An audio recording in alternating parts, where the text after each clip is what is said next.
नमस्कार दोस्तों, back to channel friends. मैं सबका अपने चैनल स्टॉक्स फॉर लाइफ पे बहुत स्वागत करूँगा। दोस्ती फिल फैमिली डे फिल्म बस आज है 15 अक्टूबर। रही बात भारतीय शेयर बाजार की, इंडेक्स लेवल भले ही फ्लैट रहा बट बहुत सारे स्टॉक स्पेसिफिक में आज बहुत ही अच्छा कारोबार और एक्शन देखने को मिल रहा है। और इसी बीच में गैस Q2 के नंबर्स का सिलसिला हमें स्टार्ट होता हुआ देखने को मिल रहा है, जहाँ पे बड़े स्टॉक्स ने इस क्वार्टर में अभी तक उतना अच्छा परफॉर्मेंस नहीं दिया। लेकिन दोस्तों, एक सेक्टर ऐसा भी है जिसने आज काफ़ी धूम मचाई, बिकॉज उन सेक्टर के की प्लेयर्स में हमें इस क्वार्टर में बहुत ही स्ट्रॉन्ग एक्शन देखने को मिल रहा है। तो उस सेक्टर में एक ऐसी स्टैब्लिश कंपनी भी है जिसमें टॉप से 45% करेक्शन के बाद गैस Q2 हाईएस्ट एवर देखने को मिल रहा है। और मैंने इस कंपनी को हमेशा से बहुत बार कवर किया और बताया भी था बीच में कवर करने के बाद कि बहुत सारी न्यूज़ इसमें ऑलरेडी नेगेटिव डिस्काउंटिंग हो चुकी है और कोई भी पॉजिटिव सरप्राइज़ इस कंपनी के लिए और इनके शेयर होल्डर्स के लिए बहुत ही की ट्रिगर पॉइंट होगा।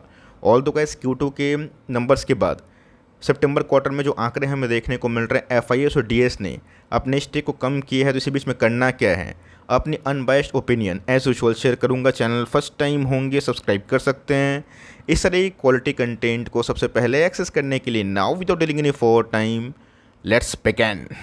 तो स्टॉक के भाव की बात की जाए 3209 आज के दोस्तों इंट्राडे लेवल्स की बात की जाए, आप देख के चौंकने वाले कि स्टॉक में तकरीबन हमें 18% के आसपास उछाल देखने को मिल रहा है। अब सिंपल सी बात है गाइस, कोई भी क्वार्टरली अपडेट के बाद अगर कोई भी स्टॉक इस हिसाब से परफॉर्मेंस करेगा, आप सोच के चलें कि कंपनी के नंबर्स कितने शानदार आते हुए देखने को मिलेंगे। तो जी हाँ दोस्तों, ई कंपनी की बात की जाए, स्टॉक मार्केट बिजनेस में ही काम करते हुए देखने को मिलती है। ब्रोकिंग की एक शानदार कंपनी है, शेयर बाजार जब तक चलेगा ये सब कंपनी डिपॉजिटरी कंपनी काफ़ी अच्छा मुनाफा कमाते हैं।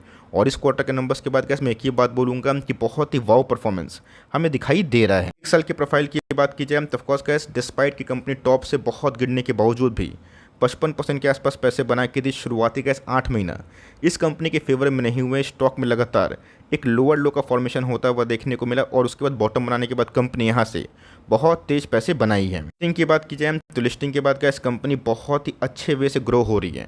इनकी इंडस्ट्री की बात की जाए, इनके पीयर्स की बात की जाए, सब बहुत ही अच्छा परफॉर्मेंस दे रहे हैं।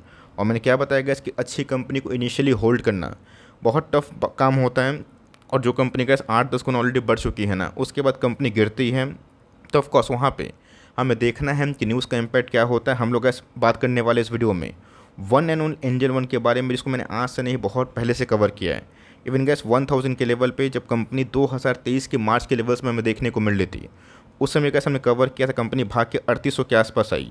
अब जो कंपनी 4x पैसे बना के देती है तो ऑफकोर्स 50% का ड्रॉप डाउन कोई भी रेगुलेटरी बॉडीज़ के डिसीजन से होता है। आप सबको अच्छे से पता है कि FNO दोस्तों इनका 80 से 85% रेवेन्यू कंट्रीब्यूटर है। और सेबी के टाइट नॉर्म्स की वजह से कैसे इन सब कंपनीज़ में बहुत बड़ी फॉल देखने को मिली। लेकिन यस, मैंने क्या बताया कि न्यूज़ का डिस्काउंटिंग समझना इंपॉर्टेंट है।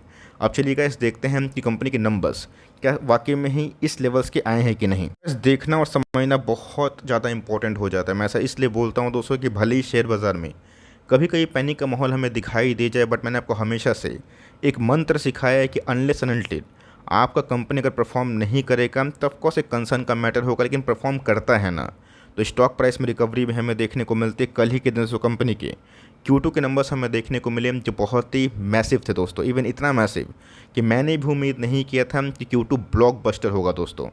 1048 करोड़ से गैस रेवेन्यू अगर आप देखें तो 1515, मतलब गैस कंपनी में रेवेन्यू के पॉइंट ऑफ व्यू में तकरीबन 45 से लेकर 50% के आसपास jump.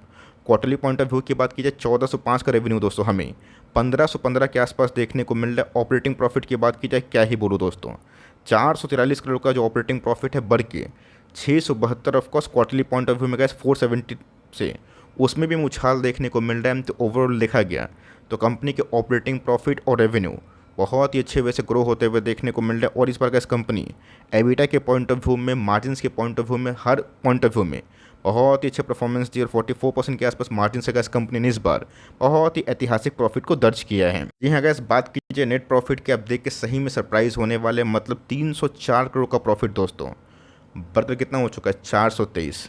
Quarterly point of view की बात की जाए 293 से 423, मतलब गैस कंपनी ने इस बार रिकॉर्ड पे रिकॉर्ड कायम किया। मुझे गैस अच्छे से याद है आज से 2.5 साल पहले कंपनी साल में, मैं फिर से दोहराना चाहता हूँ दोस्तों कि एक साल में जितना प्रॉफिट कमाती थी ना, इस बार गैस कंपनी ने एक क्वार्टर में उतना प्रॉफिट कमाया है। और डिस्पाइट दोस्तों की कंपनीज़ को थोड़ा बहुत चैलेंजेस फेस करना पड़ रहा है, बट ये सोच इनके म्यूचुअल फंड आर्म्स की बात की जाए इस बार ना हिस्टोरिक परफॉर्मेंस दिए हैं। अगर इस बात की जाए एंजल वन की, मुझे पता है कि बहुत लोग इसमें निवेशी था, बहुत लोग निवेश करके एवरेजिंग भी किए थे और ऑफकोर्स बहुत लोग इस तेज़ी के बाद सोचेंगे और ऑफकोर्स विमर्श मांगेंगे कि हमें करना है क्या। मैं एक ही बात बोलूँगा दोस्तों कि अच्छी कंपनी को डिस्पाइट ऑफ ऑल ओड्स हमें ऑफकोर्स होल्ड करने की ताकत होनी चाहिए, लेकिन यस कुछ रिस्क अभी के टाइम जो इवॉल्व हो रहा है उसको मैं ज़रूर बताऊंगा ऑनेस्टी के संग। रही बात कंपनी का मार्केट कैप 30,000 करोड़ के आसपास है, और जिस हिसाब से गैस जीरोधा की बात की जाए, एंजल वन की बात की जाए, कामयाबी से काम कर रहा है। बीच में गैस एंजल वन ने आपको पता होगा मैंने स्टॉक फटाफट में कवर भी किया था, कैसे अपने प्राइस को रिवाइज़ किया, मतलब क्या जो चार्जेस हैं उसमें रिविजन हमें देखने को मिल रहा है। तो उन 4,000 का स्टॉक गैस अभी भी हमें 20% डिस्काउंट मिल रहा है, लेकिन ये अपने बॉटम से गैस कंपनी 60% भाग चुकी है। But yes despite gas bottom से रिकवरी होने के बावजूद भी स्टॉक का पी 22 के आसपास है, जो बहुत ही अफोर्डेबल है। रही बात डिविडेंड यील्ड की 1% से ऊपर, जो बहुत ही अच्छी मानी जाएगी। और येस अभी भी गैस अगर आप देखें तो कंपनी के ROE 43% के आसपास हमें देखने को मिलता है, और फेस वैल्यू की बात की 10 है। मैं कोई सरप्राइज़ नहीं हूँगा कि आने वाले कल में गैस कंपनी अगर बोनस या फिर stock split they they, because जिस हिसाब से गैस स्टॉक अपने IPO के बाद भागा है ना, ऑफकोर्स हमें चाहिए, हमें लगता है कि एक बोनस स्प्लिट इसमें पॉलीकैब में अगर होता है तो ऑफकोर्स अफोर्डेबल शेयर अगर बन जाता है तो बहुत लोग बाइंग के लिए इच्छुक भी हो सकते हैं। ठीक है संगाइस, इनके जो परफॉर्मेंस की बात की जाए, चार्ट की बात की जाए, बहुत अच्छी वजह से ग्रो हो रहा है। 2292 की बात की जाए 3,000 करोड़ 4272, TTM की बात की जाए 5336, ऑपरेटिंग प्रॉफिट की बात की जाए हर एक फ्रेंड में गैस इस कंपनी ने लोगों को सरप्राइज़ किया है, इवन गैस मुझे भी सरप्राइज़ किया है। कंपनी के नेट प्रॉफिट की बात की जाए उसमें भी हमें एक जोरदार इजाफा की घंटी दिखाई दे रही है। इसे अगर तब देखें तो जी है गैस इनके रिजर्व्स का जो मीटर है वो लगातार बढ़ता हुआ देखने को मिल रहा है, मतलब कंपनी काफ़ी कैश रिच है। रही बात बोरविंग्स की, आप सबको अच्छे से पता है कि बहुत सारी डिपॉजिटरी कंपनी को छोड़ के ब्रोकिंग कंपनी लेवरेज में पैसे देते हैं, इसलिए गैस कुछ अननेसेसरी अदर जो लाइबिलिटीज़ हैं बोरिंग के रूप में हमें देखने को मिलता है। बट ये सब गैस जो बिज़नेस है ना वो बहुत ही स्टेबल बिजनेस अभी के टाइम माना जा रहा है, बिकॉज जिस हिसाब से गैस इक्विटी मार्केट में लोगों का इन्फ्लोस है बहुत तगड़ा है, और जिस हिसाब से गैस इक्विटी मार्केट बढ़ रहा है ना, मैं कोई सरप्राइज़ नहीं हूँगा कि आने वाले 3 4 5 सालों में अगर एंजल वर्ल्ड टाइप कंपनी अगर 1 लाख करोड़ के आसपास की मार्केट कैप अगर छूती है तो ऑफकोर्स भले ही 200 3 4 साल बहुत छोटा टाइम पीरियड हो, मान के चलिए 5 6 साल में भी गैस कंपनी अगर 1 लाख करोड़ के आसपास की मार्केट कैप कुछ होती है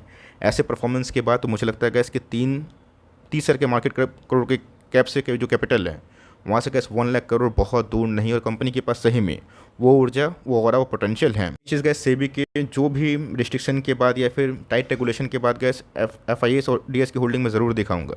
रही बात प्रमोटर की होल्डिंग 35% के आसपास है, लेकिन यस FIS और DS ने गैस माल काटा है, मतलब प्रॉफिट बुकिंग किया है, इसलिए गैस स्टॉक में काफ़ी गिरावट थी। लेकिन एज यूजुअल जब FIS और DS बड़ा माल बेच रहे हैं तो पब्लिक वहाँ पे सेवियर के रूप में काम कर रहे हैं।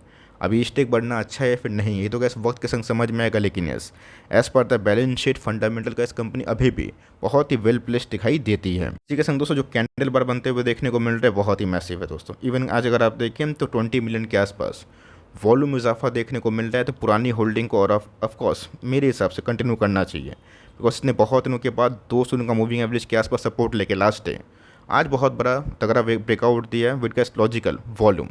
तो जी हाँ गैस अगर आपको फ्रेश एंट्री करनी है तो ऑफकोर्स थोड़ा कूल ऑफ अगर होता है 3030 या बिलो 3000 के आसपास मिलता है तो चंक क्वांटिटीज में थोड़ी आप ऐड कर सकते हैं। आप स्केप्टिक फील कर रहे हैं कि सेबी के टाइट रेगुलेशन से मुझे पता नहीं कि क्या होगा, मुझे मुनाफा बांध लेना चाहिए, तो कैसा आपका निजी मामला है। बट अगर आप चाहें तो इस कंपनी को ज़रूर लॉन्ग टर्म होल्ड करने का पोटेंशियल पॉइंट ऑफ व्यू से आप एक बार स्टडी कर सकते हैं। पैनिक में गैस बेचने से मुझे तो लगता नहीं कि बहुत बड़े पैसे बनते हैं, उल्टा आप अगर पैनिक में होल्ड करते हैं, करेज रखते हैं और 10 साल का सोचते हैं, 10 दिन के नहीं 10 महीना का, अगर गैस FNO के टाइट रेगुलेशन से वॉल्यूम डाउन अगर होता है तो मेरा ऐसा स्ट्रॉन्ग मानना है सेबी वहाँ पे कुछ रिलीफ शायद मेरे हिसाब से ले आएगी। आपका क्या पॉइंट ऑफ व्यू है ज़रूर कमेंट बॉक्स में बताइए। कोई बाय और सेल रिकमेंडेशन आप इस वीडियो को नहीं समझिएगा, लेकिन ये एजुकेशन पॉइंट ऑफ व्यू से ज़रूर इस वीडियो को आप काउंट कर सकते हैं। वीडियो पसंद आई तो प्लीज़ लाइक करिएगा, चैनल फर्स्ट टाइम होंगे सब्सक्राइब करके बेल आइकन को प्रेस करना भी ना भूलिएगा। दोस्तों मिलते हैं जल्दी ही, तब तक के लिए bye. Thanks for listening friends, God bless you all.